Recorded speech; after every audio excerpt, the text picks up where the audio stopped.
Okay, I already tried recording for this once, but I decided F it. And if you want my overall thoughts on this, I've already posted this as a blog on Minds. There will be a link to it in the description. But I thought I'd do this one off the cuff just to see how it goes and recommend a game that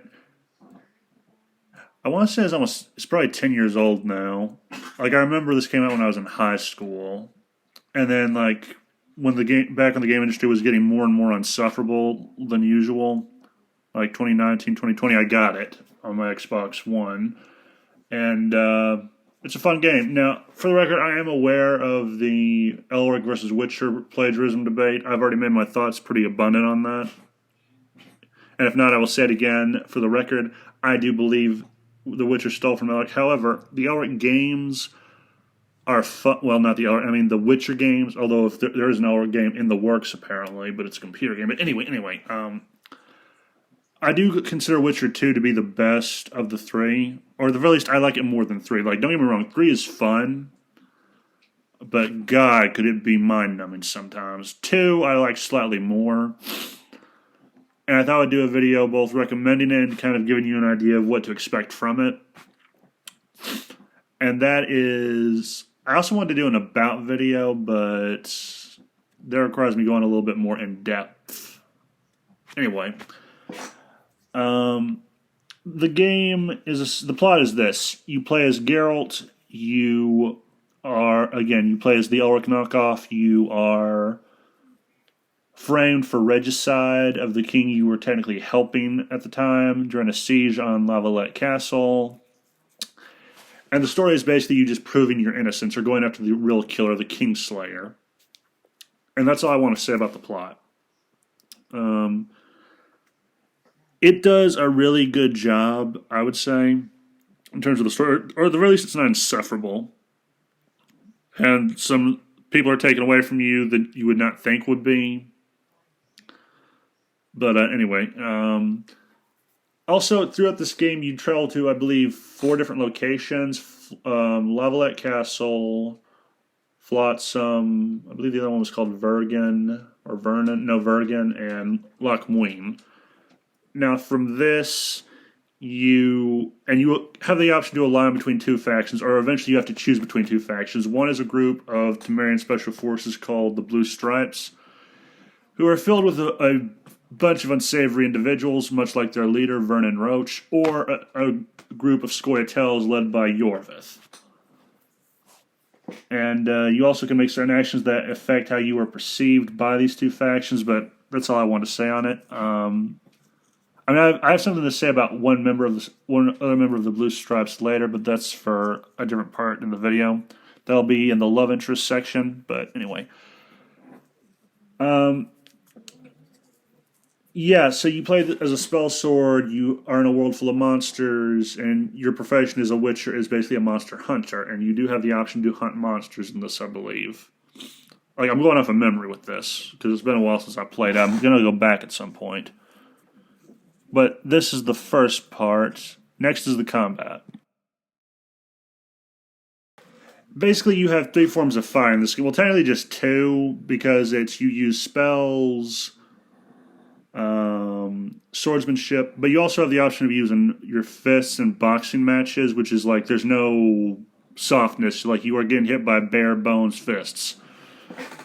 But you do sometimes have the option to do that in these little competitions, and one time when you're breaking free from a cell, but that's about it.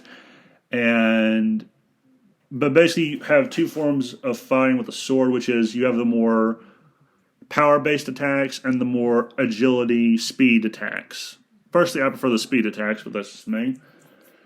And then with magic, you have, I believe, 5 spells. These spells, or signs as they are called in-game, which Geralt can use. Of the 5, there is Ard, Yrden, Ignis, Quinn, and Axii. Ard knocks enemies off their feet with an invisible magical force. Yrden traps enemies. Ignis is combustion or flame attacks. Quinn provides a defense field. Just don't rely on it too much. And Axii is for persuasion. Think, like, you know how Obi-Wan has the whole, these are not the droids you're looking for shtick? It's kind of like that. You can use this to persuade people to sometimes talk or confuse enemies. That's more or less what you have available to you in combat. There are also these little devices you can use. Like, I believe one's a trap of some kind, or a snare, or something. I never really used those. I just prefer to use what...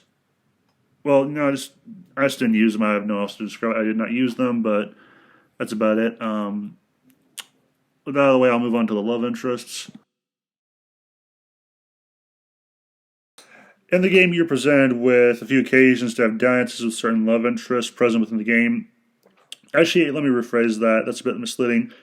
The only one on this list that I think would be a legitimate love interest would be Triss. It would be more accurate to describe the rest.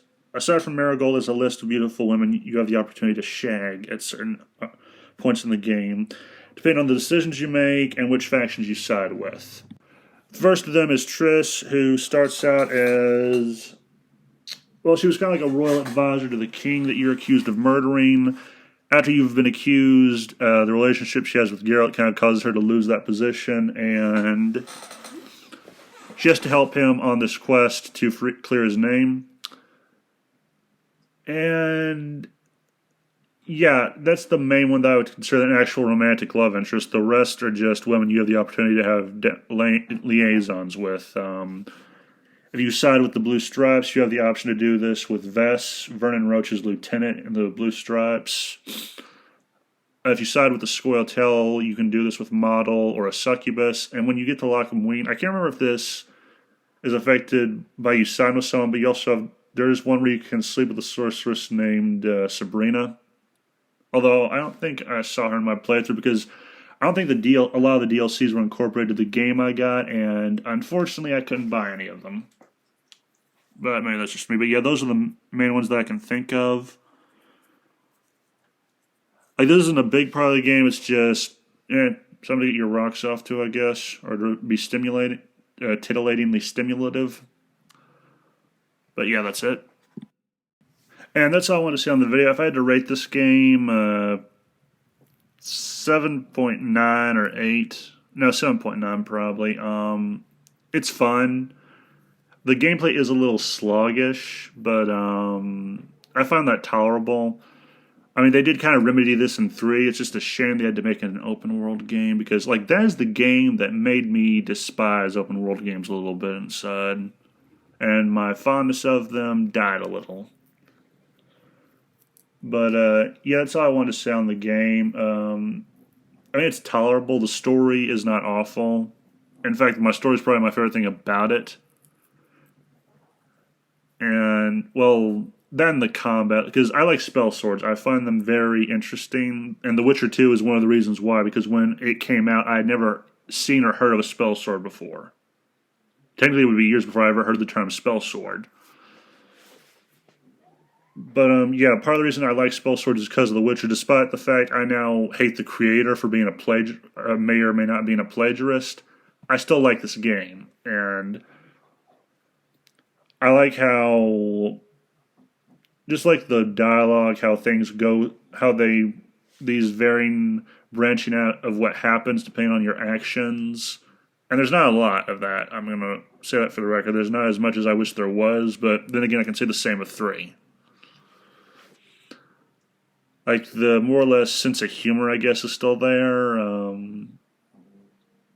Actually, that's all I wanted to say. I'm not going to drag this out longer than I probably will. So, anyway, that's the video. Check the game out. You might like it. And with the way that games have become a little more, I don't know, failing to entertain sometimes. I mean, not always. I think some of the newer games that come out are entertaining, but they're not as replayable. The Witcher 2 kind of struggles from this a little, but I still like to go back and play it from time to time, maybe once a year. Actually, no, scratch that. Maybe not once a year, but anyway, it's not insufferable, is my point, and it is playable. And as I've said in the past, all a game needs to be for me to like is to be playable. And so, in that respect, it's kind of outperforming Cyberpunk. So, yeah. And for the record, I like Cyberpunk, but it's sometimes not playable. But anyway, that's the video. Have a nice day, and remember the game was rigged from the start.